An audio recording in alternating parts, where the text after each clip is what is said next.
Mehriban və bağışlayan Allahın adıyla. Sizə varlıqla bağlı bəzi mətləbləri izah etmək istəyirəm. Əgər kainatı müşahidə etsəz, orada yaradılışın izlərini görəcəksiniz.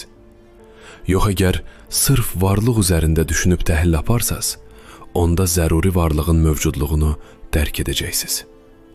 Buradan aydın olur ki, əgər sən yaradılış üzərində düşünsən, onda yuxarı doğru, yəni maddi aləmdən metafizik aləmə doğru qalxacaqsan.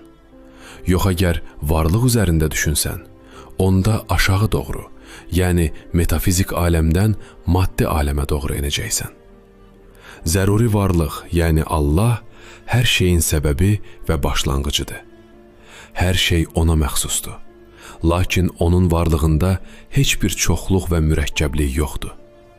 O həm zahirdir, yəni bilinəndir, həm də batindir, yəni insan idrakının fövqündədir. Onun gizlin olması zühurunun, yəni aydınlığının çoxluğundandır. Zühurun şiddəti insan idrakının fövqündə olduğu üçün onun həqiqəti gizlin qalır. O haqdır.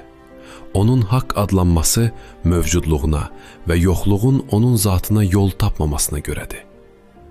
Onun tayı, bərabəri, oxşarı yoxdur.